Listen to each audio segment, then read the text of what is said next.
Are divine virgin births real or myth? How do they relate to parthenogenesis that can be found in the animal kingdom? Keep watching to find out. Book 3 in the new Thinking Aloud dialogue series is UFOs and UAP, Are We Really Alone? Now available on Amazon. New Thinking Aloud is presented by the California Institute for Human Science, a fully accredited university offering distant learning graduate degrees that focus on mind, body, and spirit. The topics that we cover here. We are particularly excited to announce new degrees emphasizing parapsychology and the paranormal. Visit their website at cihs.edu.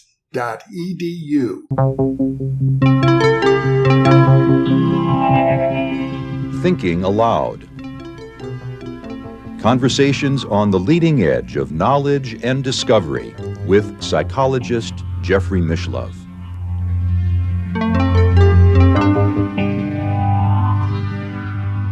Hello and welcome. I'm Emmy Vadnais, co-host with Jeffrey Mishlove.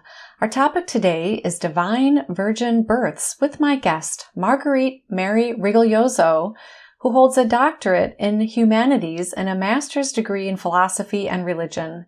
She has taught courses on the sacred feminine and women's spiritual leadership at various universities in the San Francisco Bay Area and the UK. She is the founder of the Seven Sisters Mystery School and a teacher of sacred knowledge and the history of virgin birth. She mentors people on their healing and spiritual paths. Marguerite is author of The Secret Life of Mother Mary, Divine Feminine Power for Personal Healing and Planetary Awakening, The Mystery Tradition of Miraculous Conception, Mary and the Lineage of Virgin Births, Virgin Mother Goddesses of Antiquity, and The Cult of Divine Birth in Ancient Greece.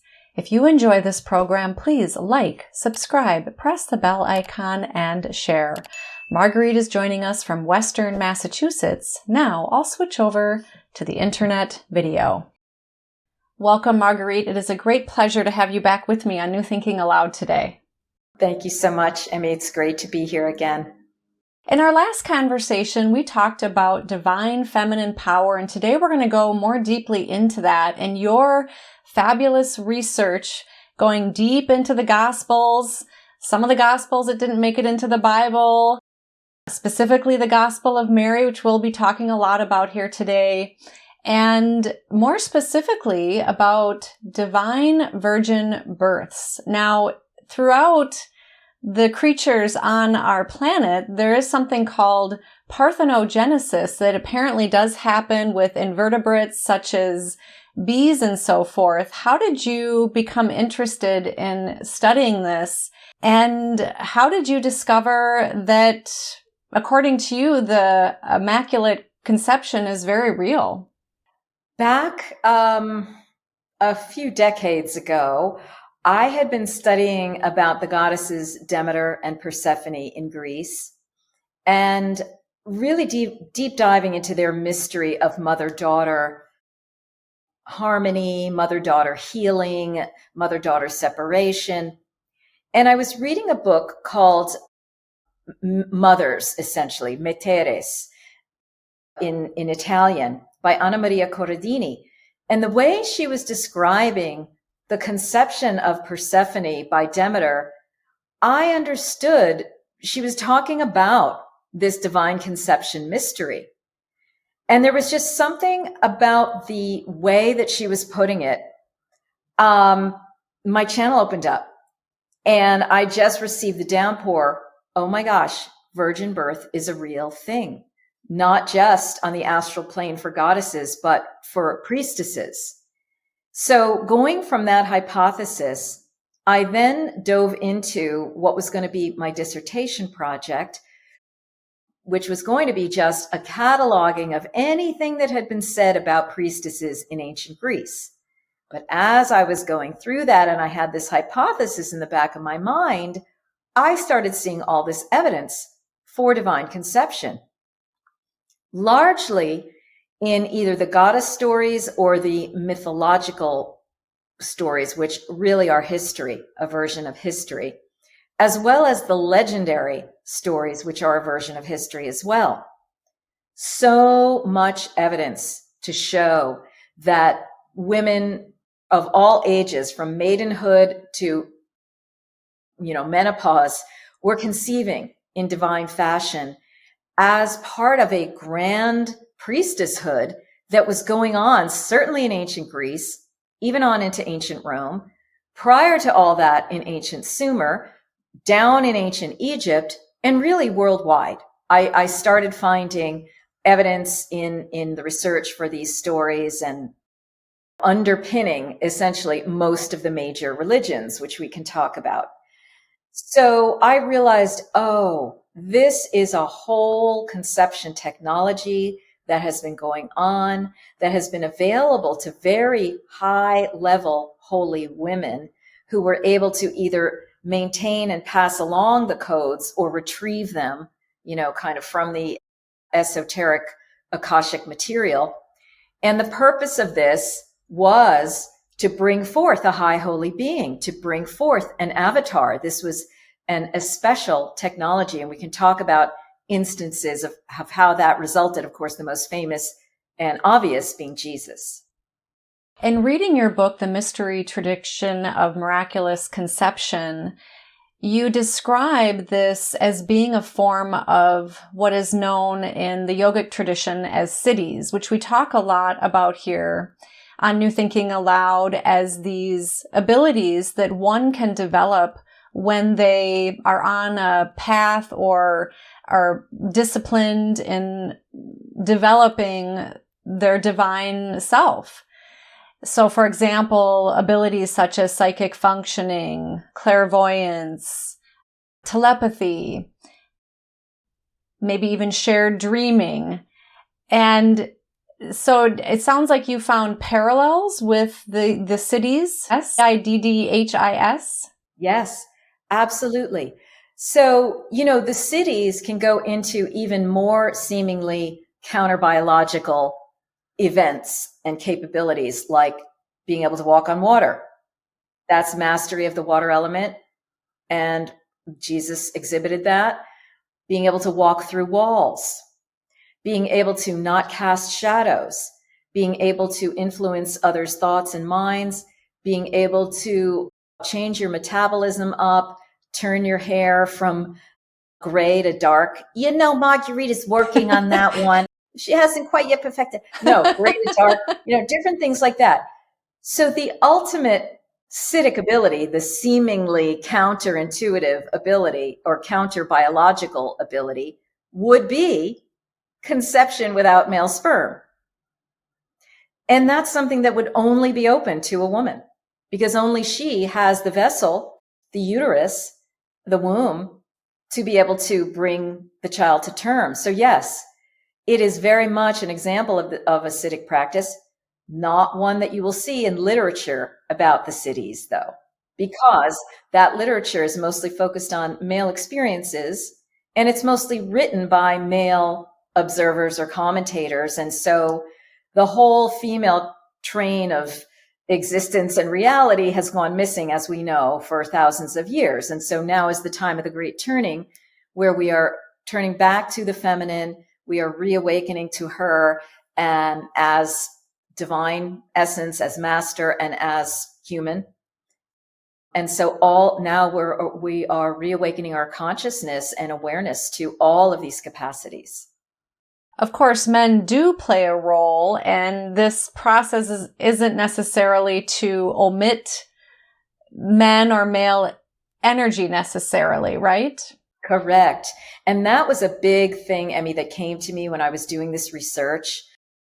I was given the strong message, are you going to use this to divide people or to unite people? And I said, well, definitely to unite people. And so, the message was, then make it very clear that this is not a means of eclipsing men or eclipsing sexual relating between men and women or between anyone, but sexual relating that results in conception. It is just an alternative technology that my latest thinking and understanding, you're hearing it hot off the presses, is that it comes under times of planetary need, perhaps even duress, just the way animal parthenogenesis in species that normally procreate through male and female union will have this under conditions of duress, like captivity especially. So every once in a while, I'll get an email from someone, did you see this article? This shark that was in captivity gave divine birth, parthenogenetically, this snake, this lizard, right? So these animals, when they have to, their body realigns and they become like the cosmic androgyne, and they're able to conceive and give birth to a being. Well, that's what these priestesses were doing during times of increasing duress on the planet. They were saying the hierogamic sacred union codes are being broken. We as priestesses now have to weave our male-female together to such a high extent that we can spark the meiosis of our eggs, because the planet needs these high-level beings that can only happen through either a parthenogenesis or a sacred, high-level, holy tantric union, which we're becoming fewer and farther between, and which we can trace the decline of in Egypt, for example. Have you found in your research that these practices were shared or borrowed from or taught through the lineage of yoga per se? I think of this as a type of yoga, in the sense of yogas being these practices that are far more than exercise, downward dog. You know what I mean? I'm sure you understand that. There are various yogic practices that confer powers, essentially siddhic powers that we're talking about. So I think that it is a type of yogic practice that goes way back worldwide. And we could talk about what Sri Kaleshwar in India, which is a very strong yogic tradition, said about divine conception and codes and practices that he brought in for regular women to purify their womb and get them ready for a divine conception with a partner, So yes, it is, I would say, in the lineage of yoga in the largest sense of the word. Yeah, because yoga really means union with the divine. And that's precisely right. What's happening here, right? Exactly. Very much so. Can you take us back to these ancient times with these priestesses in these temples, to these oracles? What was happening and why had they developed this ability? What was their lifestyle like? Again, they had developed this ability because they understood that it was needed on the planet in order to seed great avatars who could then seed themselves. They could spread their seed to others, to lineages. So it wasn't just that the avatar comes in and that's it, bye-bye. It's that he or she, because there were females as well, and Mother Mary was one of these very avatars born this way of her mother Anne, before she gave birth to Jesus in this way.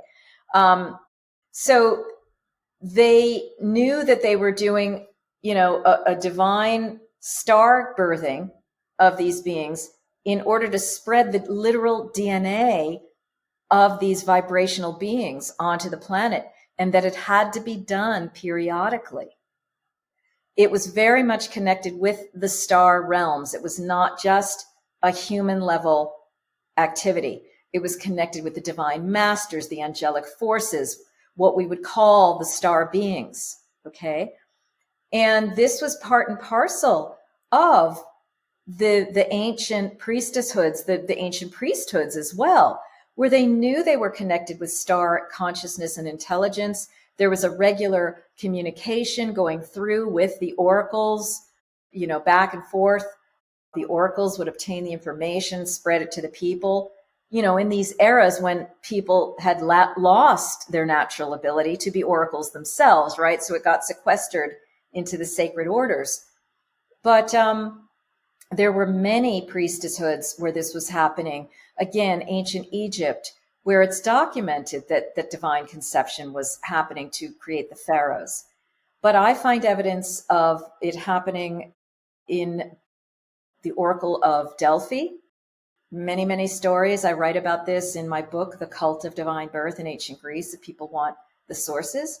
At the Oracle of Dodona, at the other oracles in Egypt, oracles really all over the world, essentially. Mm-hmm.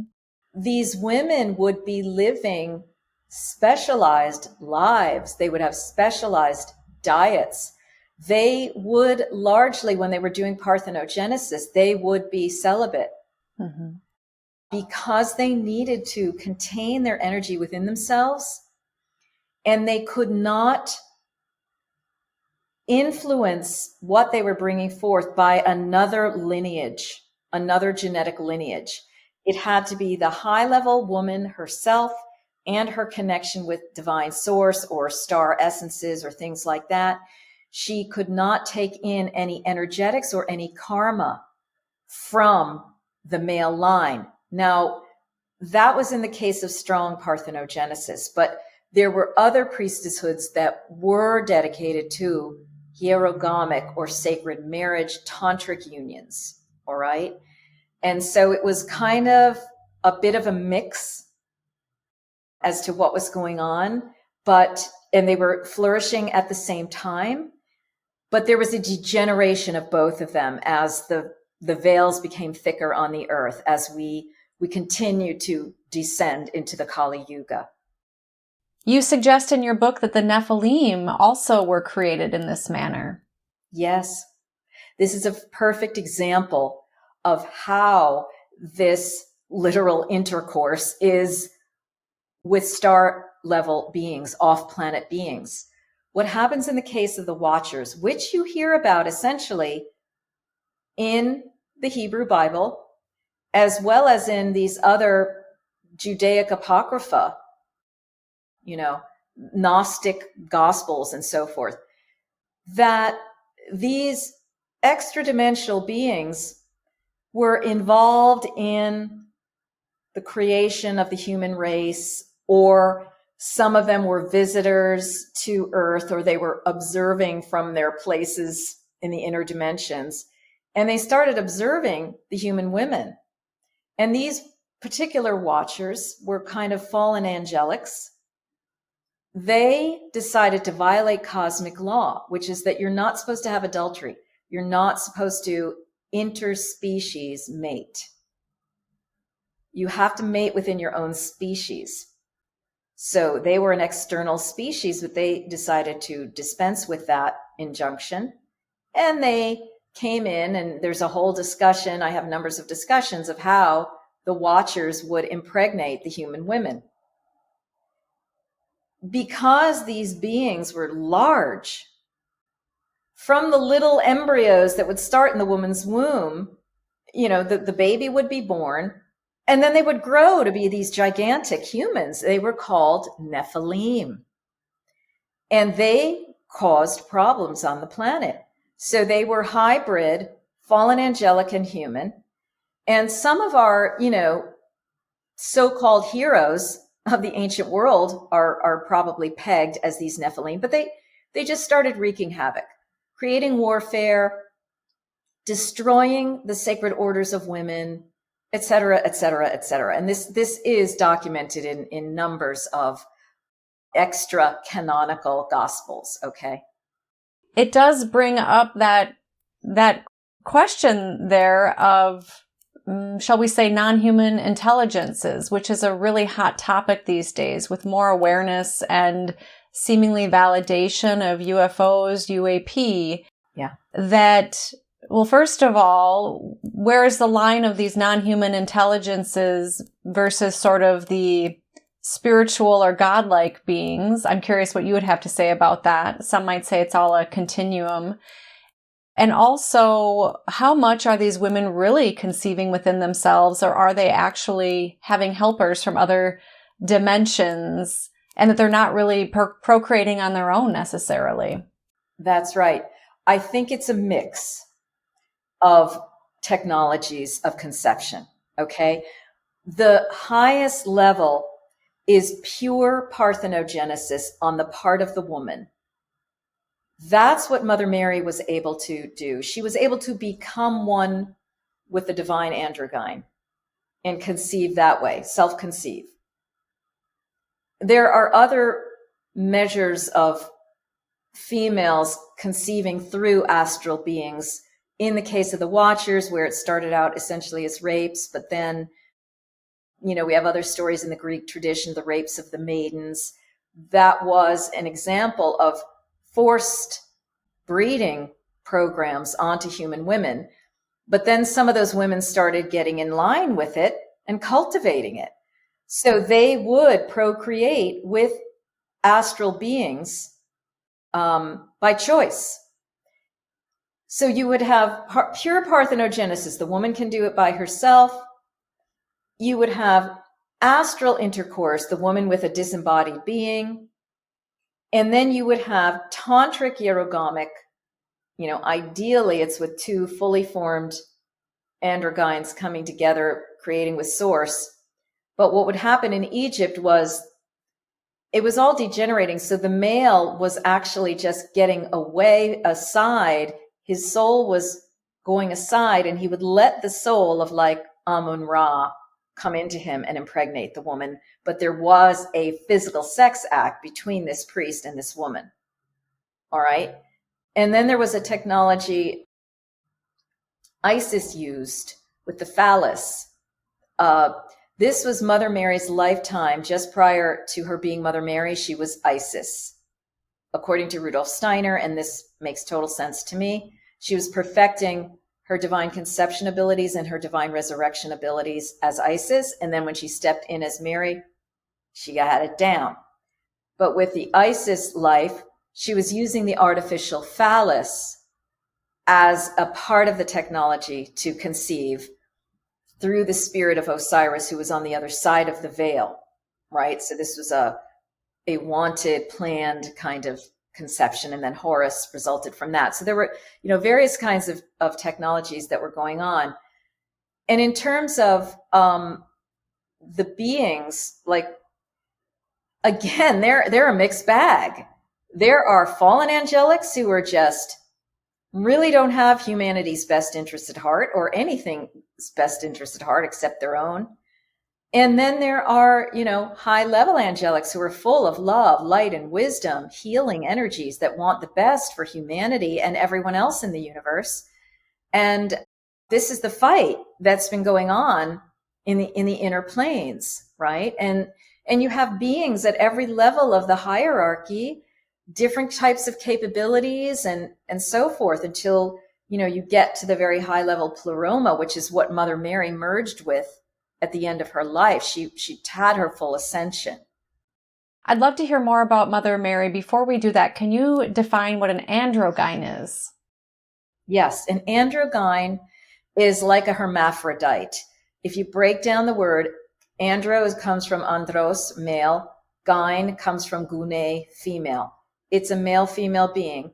It's what we originally were before the human was split into male and female. The original human form in Lemuria was an androgyne, or a hermaphrodite, which means Hermes, Aphrodite.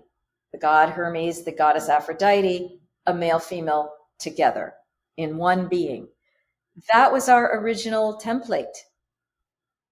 And it was through these negative actions of these beings that just wanted to, create trouble for humanity, that we were split. And Plato talks about that. Rudolf Steiner talks about that. Others, other oracles now are talking about that. And I've gotten quite a bit about that. Let's talk more about Mother Mary, because you have suggested, and there's evidence for this, and we talked about this in our previous conversation, that she was actually a divine healer and a leader of a spiritual community herself. And as you said, she was actually divinely conceived by her own mother herself. So can you share a little bit about how she was really in this camp, A lot of these priestesses were considered, some of them considered as sex slaves or prostitutes as well. Yes, yes. So Mother Mary was part of a lineage of women who understood how to do divine conception. Her mother, Anne, Hannah, and her probable aunt, Elizabeth. Hannah and Elizabeth may have been sisters. Elizabeth could divinely conceive John the Baptist. All right. So, and then they claimed lineage going all the way back to Sarah, the wife of the biblical Abraham, or the partner of the biblical Abraham. And how I read that whole story is that she was able to divinely conceive Isaac through the old way, a couple of thousands of years before Anne and so forth. So Mary Magdalene, the reason, a lot of people for decades have been receiving the information that the reason in our Akashic record she's came to be called the prostitute was because she was doing the divine conception mysteries through tantra, through sacred tantra. All right. So Mother Mary was the parthenogenetic priestess and Mary Magdalene was the tantric priestess. And then that's what she came in and united with Jesus to do. And then they gave birth to, lineages that have extended throughout the planet by now. How did they do it? How did these women, what were their methodologies? Well, I talk about some of what I perceive as the tools or approaches or technologies a little bit in the cult of divine birth in ancient Greece and more so in the mystery tradition of miraculous conception, which is about Mary and the lineage of divine births. Mm-hmm. And what I discern, particularly from Mary's gospel, which is called the Infancy Gospel of James, also known originally as Birth of Mary, I was able to analyze all the lines and the words to tease out as much information as I could. So here are some of the techniques, right? The priestess was probably using sacred medicine, first of all, to get into the requisite higher dimensional space to be able to do this. Like, it had to be in like a 12th dimensional space or beyond. She was probably using visualizations that had to do with light. She may have been doing mantras or sounding or toning. And she was also working with the fire element, like an inner fire element to generate this conception. And there was also a sexual energy to it. It was like an autoerotic experience of becoming one with the universe and having an implosion. That was the conception, not an explosion, an implosion. And the way we hear the angel working with like Mother Mary, for example, Gabriel, he's watching this process to be able to give her feedback and say, okay, stop, you've done it. Right? You can stop all this visualization. How it's described is as she was weaving. All right. They say that, Mother Mary was weaving at the time that Jesus was conceived. Well, indeed she was, she was weaving through her visualizations, codes, light forms, DNA, right? In order to like bring in this being, this spirit of sacred masculine, almost divine father, into her womb. So those are some of the tools and techniques: the light, the fire, the sound, the visualizing, the medicines, These women, it sounds like maybe often were even cultivated from birth to be able to do this. Like, this isn't just something you go on a weekend retreat and then you're able to do this. Exactly. No, it was a very long process, as you're saying, from birth. And where we see evidence for that is in the story of Mother Mary. In that gospel, the infancy gospel of James, you see it's described how Anna conceives her, first of all, gives birth to her, and raises her. So she creates a sanctuary for this baby in her bedroom.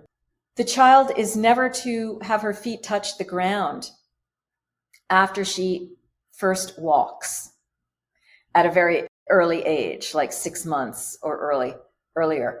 She's already an avatar. And then she's at that point scooped up, and then the training begins. So Anna has already been feeding her special foods and having a certain environment for her. That continues while Mother Mary is in the temple bedroom sanctuary of Anne. Until she's 3 years old, Anne has these virgins from the temple come in and train her. They're probably training her in song or sounding, in dance, emotional regulation, all of these kinds of things. They're probably purifying her, doing healing, really starting to help her awaken her consciousness, like a little Dalai Lama times 10, right? And then when she's 3 years old, Anna and her companion, Joachim, give Mother Mary to the temple. And that's it. The rest of the education is in a temple environment, likely with these divine birth priestesses, who are then taking her the rest of the way and showing her whatever else she needs for her use of her own sexual energy for this. You also mentioned in your book that this wasn't just a practice for young women who were menstruating. Even women post-menopausal were able to conceive. And you highlight some stories in your book about that as well. Yeah, well, the most close to us that we understand are Anne, for example, Hannah, Mother Mary's mother. She was said to be in advanced years. Ditto with Elizabeth, mother of John the Baptist, in advanced years.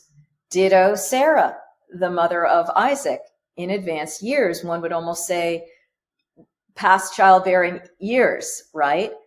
But what I have discerned is that these women were never past childbearing years because their diet may have been such that they never menstruated to begin with. All right? So they didn't even have a menstrual cycle. And so they were always available into years. And where you hear Anne's distress, she hasn't had a baby, and Elizabeth's distress and Sarah's distress is because they haven't had a divine conception. They haven't had the divine conception that they planned for, and they're starting to get a little upset about this, and they really want and need to make this happen. Mm-hmm. At least for Anne, her partner Joachim has to help her from afar. He goes out on a vision quest, and that's when she conceives. That he's supporting her energetically in this process. So, there are many, many other examples I talk about all throughout ancient Egypt.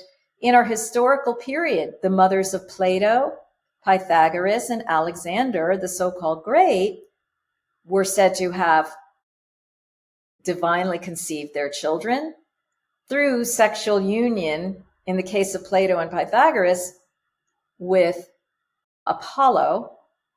And in the case of Alexander the Great, Olympias had sexual union with Amun-Ra, or the Egyptian form of Zeus. You also mention that Mary is cited in the Islamic Quran as well in this regard. Is that right? Yeah, they have quite a bit dedicated to her. I don't even know if there's a whole section dedicated to Mother Mary, but they really honor her as a special being. They honor her parents, Anna and Joachim, that they come from a very high lineage.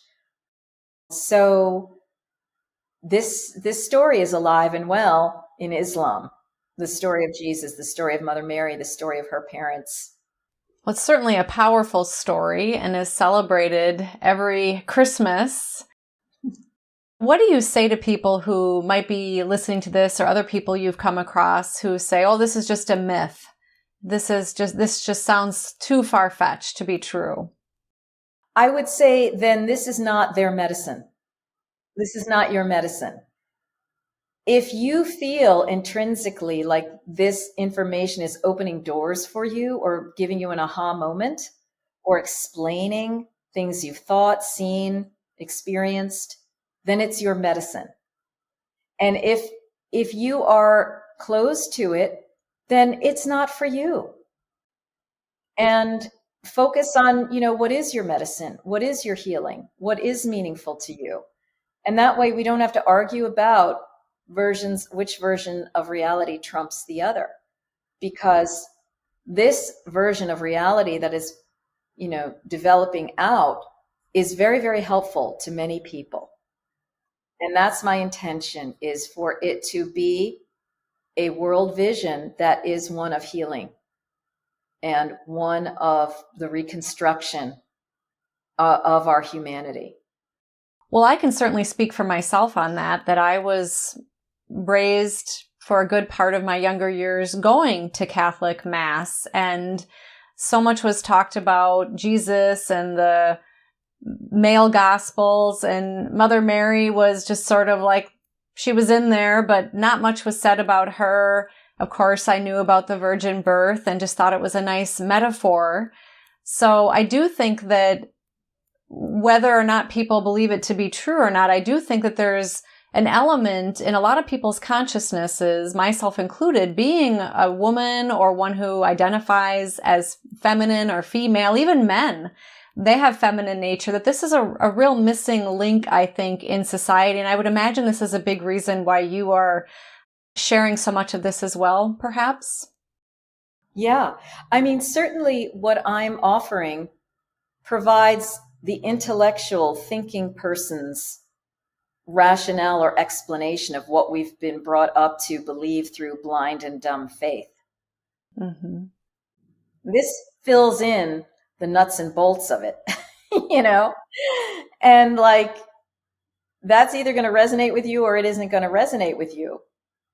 Because some people, even though this is like the greatest thing to support Christianity on some level that ever has, arisen in 2000 years, it's very threatening to a lot of people who are in a certain stream of Christianity. Yeah, and it seems that it was threatening many years ago, and perhaps that's why the infancy gospel of James or the birth of Mary did not make it into the Bible, for example. That's exactly right. Exactly right. We're lucky we even have manuscripts of it left. Mm-hmm. Because I think so much material was burned. But these things have eked through, and that's great because it gives us something, a thread, to pull.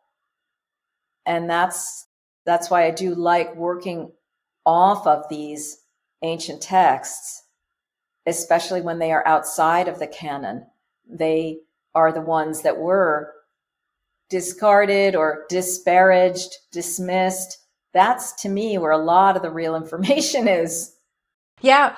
What do you think was happening then? Or what have you found in your research as to why these were tossed out or buried and burned?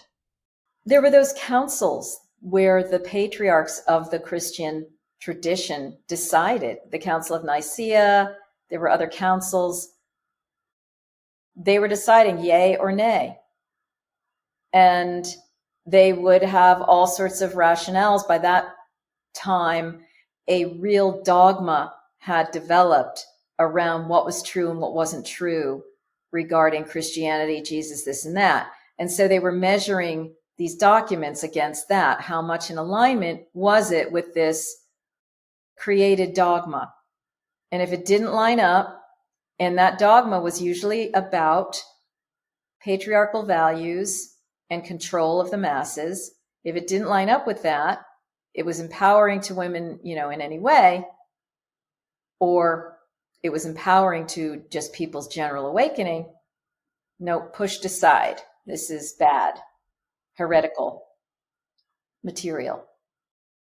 that gave those who were in those positions more power because if people were aware of perhaps the abilities they had within themselves and were shown how to cultivate it, that could be a real mess for them. That's right, because the squid had already taken root in that Christian institution by that point. The negative squid had entered in and infiltrated. And the squid was running the show, not even the individual men. They were just following in line with this anti-human, anti-female propaganda that was being promulgated on the back of a hijacked Jesus message and Mary message and Magdalene message. So there's been quite the development going on over the centuries with this. And have you found that this practice, clearly it survived, we're talking about it, but do you find that there's a lineage that it kept going underground? Yes, I do. It stayed alive into ancient Rome. For example, if we're just talking about the Western European world. Oh, all over is fine. We can talk all over. Yeah. In ancient Rome, you see it, for example, in Augustus Caesar is said to have been conceived this way by his mother Atia, having sexual relations with Apollo. The divine imprint of the emperor was a vestige of that this being, this great leader, politico-spiritual leader, was supposed to have been divinely born. Whether he was or not, that was still the claim that he was now a divinity once he was inducted, right? And this goes on into, like, just looking at Europe, the lineages of the kings and queens, the royal lineages, were ideally supposed to have been run by divine birth, but that completely degenerated. The last vestige we see of this legitimately to some degree being done is the Arthurian family and the Guineverian family, where their parents, there's evidence, and I talk about this in my class, my on-demand course, Reclaiming Guinevere, if people want to go over to Seven Sisters Mystery School. All the divine birth signs in King Arthur's family and parentage and in Guinevere's family and parentage, and then what happened to break them apart so that their divine lineage could not continue. That was a very great sadness, the ending of Camelot, right? Somebody needs to do a good look at the Aztec virgins of the sun. Somebody needs to do a good study. What is that all about? There are other stories, going on into contemporary times to women I know or know of who had divine conceptions. So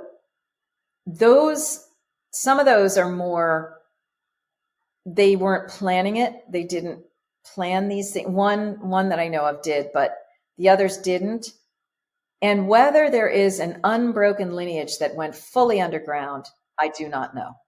I do, though, suspect that these practices were hijacked to create negative issue in these royal lines. Because at the core of these practices, for example, with Mother Mary, divine love is a huge component. I knew you were going to say that. It's all about love. Okay? It's not just a technology to bring a powerful master onto the planet. It's all about this master is filled with love. These women are filled with love. That's why the Mary title, we probably talked about this. Mary comes from the Mariam, which comes from Mary in Egyptian, which means divine love. These were divine love priestesses who also mastered the womb siddhis. And so it was all about re-infusing, re-enchanting the world with healing through love, with, our growth and advancement and creativity through love. That's what this is all about. It's the return to love. Mm-hmm. Yeah. Love is a beautiful thing, but for some people it can feel threatening. There's so much that has happened to humanity. There's so much wounding, hijacking, hybriding, smashing apart of our templates, our codes of knowing, our well-being, the energy fields in our body. I mean, it has been a continual attack. And we are now climbing out of the bottom of the pit. And these images of virgin birth can help us. These images of these avatars can help us reopen to what is actually essentially still already within us intact. Okay? That's the process that we're in right now. So my work is not a historical foray into geekdom of, what were women doing 2,000 years ago? It's like, what does this have to do with today? Mm-hmm. And how do we give rebirth to ourselves? How do we resurrect ourselves, which is a form of rebirthing as well?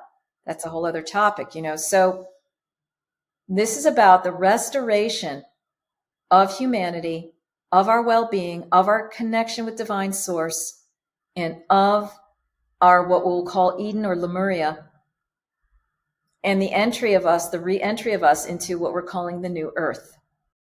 Right, because that divine love is always within us. We may not always recognize it, and we are more powerful than we often take ourselves to be. We absolutely are. And the geometry of this is not, we have to add in, reacquire, heal up. It's more, we just need to go, ooh, open from the heart, from the womb, from, all of our chakras, open what's intact in there, outward into our field, and the rest just dissolves. Mm-hmm. It's more of a simple process than we think.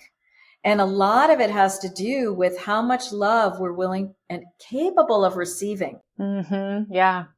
From source within. Mm-hmm. So that's a process and a practice. One group that I do think has become more well-known from antiquity are the Vestal virgins. Yes. I love all that you're saying about how we can have a modern application with this, whether we are male or female or practice this particular act or not. But why do you think that group has survived? And what's unique about that group? And anything you want to share about them?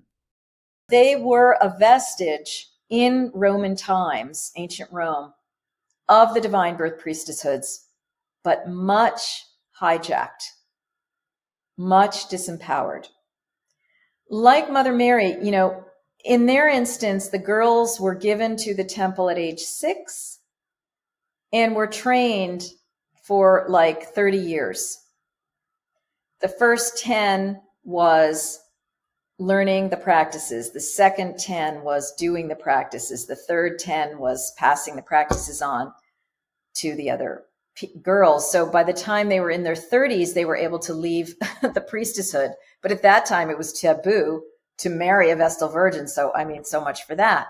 But one thing I discovered, and that I write about that in the mystery tradition of miraculous conception, so people can look at the details, is that there is a hidden undercurrent that these women were being used as divine birth priestesses, but in a hijacked form by these emperors and so forth, by these high priests.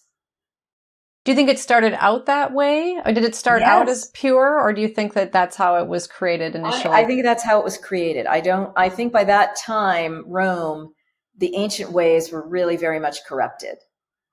And I don't think there was a lot of the pure intention or power of the women. They were very much under the thumb of the Pontifex Maximus, which in today's terms is the official name of the Pope. You see what I mean? So Pontifex Maximus, he's got these girls under his thumb. He would whip them if they violated their virginity. It was a distorted version of their power. Their sexuality was very much controlled. They were not free and sovereign in this work. It was to fuel the Roman Empire. That flame that had to remain burning was their womb power flame. Okay? If that flame went out, woe to the Vestal who didn't keep it lit in the middle of the night. Because they were siphoning off, at this point, the squid was siphoning off the women's womb power, and that's what was fueling the army and the whole Roman political system. Now, these girls and women did have powers in ritual and this and that, but it was so controlled. Who is the squid? Let's say fallen angelic forces. A version of fallen angelic forces. Yeah. Infiltration into every domain. And that's what we're liberating ourselves from with love. Yeah, that's what we need. Like the ultimate is to shine the light on these beings and forces without judgment and just say, do you want to go to the light? Mm-hmm. I see you without judgment. Do you want to go to the light? Mm-hmm. That's how I've received. That's how Jesus did his exorcisms. Mother Mary did her exorcisms. Mary Magdalene and the others did their exorcisms. They weren't just banishing these entities, to Tartarus or whatever, or just to some realm where they could just leave and go be on somebody else. No, they'd be like, neutrality. I know you are a being who has suffered. You've disconnected from source. Do you want to go to the light? So they're not only healing the person, releasing them of this entity, but the entity gets a healing. That's the ultimate in entity depossession. P.S. for anybody who wants to do that work, Yeah. Well, we could use a world exorcism right now. That's right. And you know what, though, Emmy? It's happening in small ways. It's happening incrementally. And the awakening is happening. Like you're saying, people are looking to the sky. What's that? The awakening is happening. And as the awakening happens, we decide, well, what world do we want to create? Do we want to create a punitive religious world, or do we want to create a loving spiritual world? Yeah, definitely. And I wonder if that's why the Vestal virgins are one of the reasons why that story has become more prominent or has stood the test of time, because I think there's a powerful metaphor there of keeping the flame alive. That's right. Yeah. That's right. Keeping the flame alive, and let's reclaim that flame for the world we want to create, not for the squid-like Roman Empire. Okay. And no offense to squids. I'm just using that as a metaphor that people can understand, because squids are amazing beings, but just to describe the morphogenetic qualities, perhaps, of these beings on some level. Furthermore, it seems that in certain prominent religions, sexuality can be very taboo. And so that's why I'm so grateful to talk with you, because I think it's necessary to have healthy, mature conversations around sexuality. Yeah. So that it can be harnessed in positive ways versus people continuing to sweep it under the rug and then have their own fetishes and not really looking at the potential there for all of us. Yeah. Sexuality has been hijacked as well by these forces and distorted and coupled with shame. That's the main thing that's there, one way or another. You look at your own sexuality, find where's that shame factor. It's usually hovering or right embedded within it.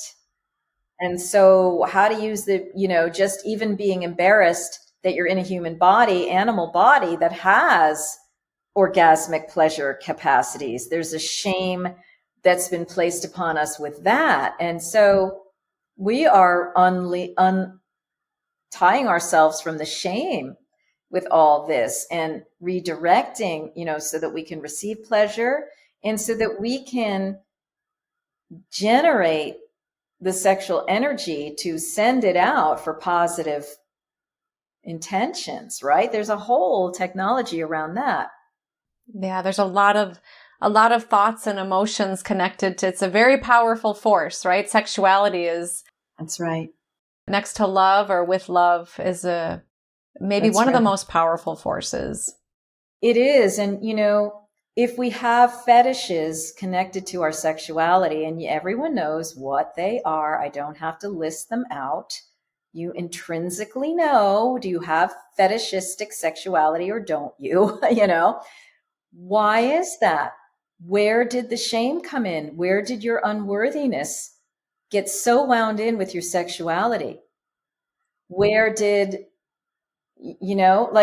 okay, we can follow these trails within our own wombs and phalluses, and right. Mm-hmm.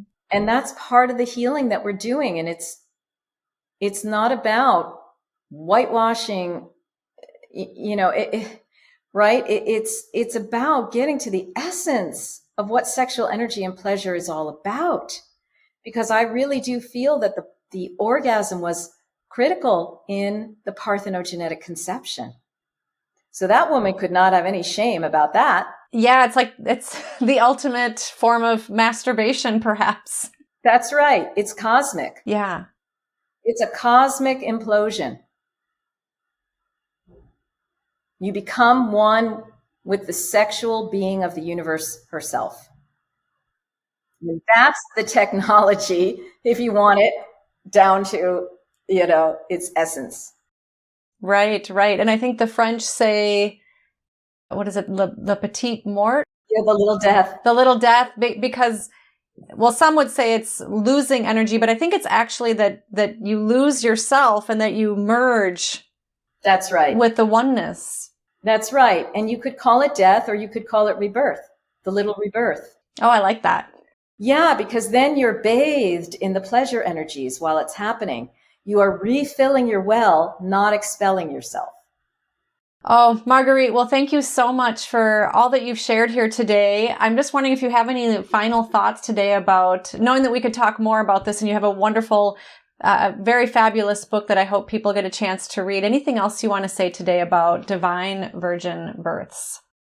If this feels fascinating to you, if this feels like medicine for you, follow this trail. Read The Mystery Tradition of Miraculous Conception, my other books, The Cult of Divine Birth in Ancient Greece, Virgin Mother Goddesses of Antiquity, and see where it starts leading you in your own knowing, your own life.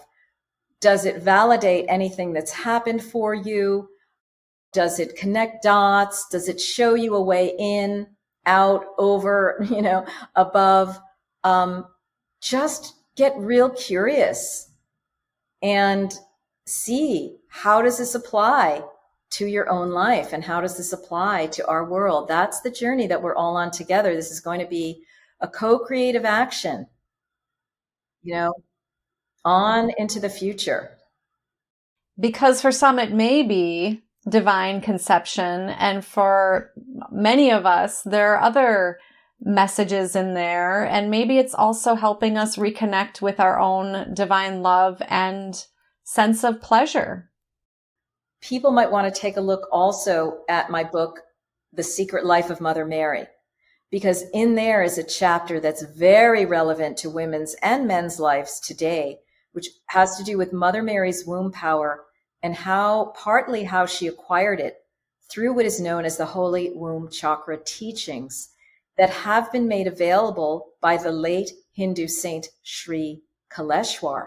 And there's a whole practice that I actually teach. I have an on-demand course.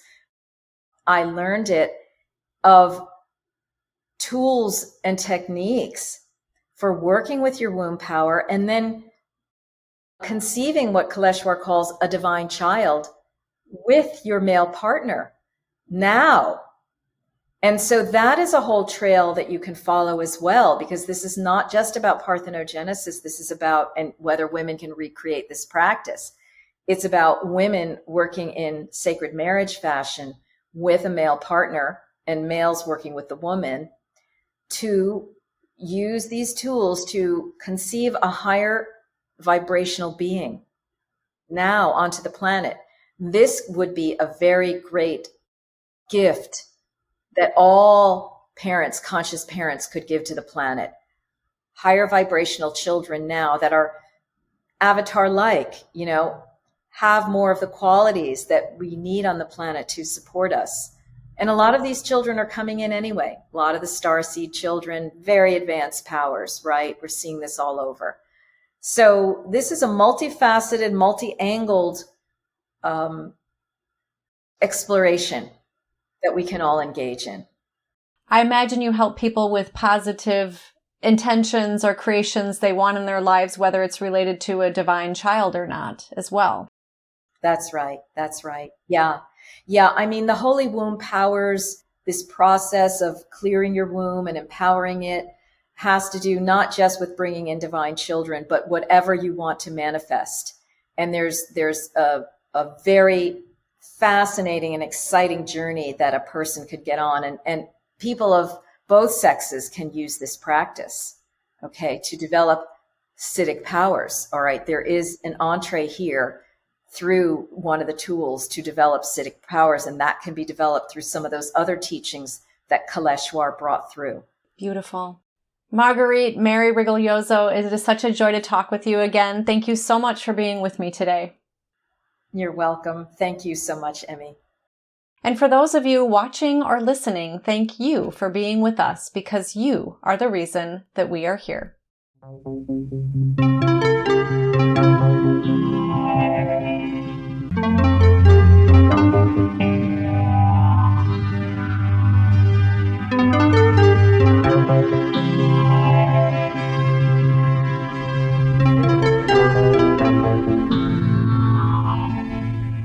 You can now download a free PDF copy of issue number 8 of the New Thinking Aloud magazine, or order a beautiful printed copy. Go to newthinkingaloud.org. Book 3 in the New Thinking Aloud dialogue series is UFOs and UAP, Are We Really Alone? Now available on Amazon.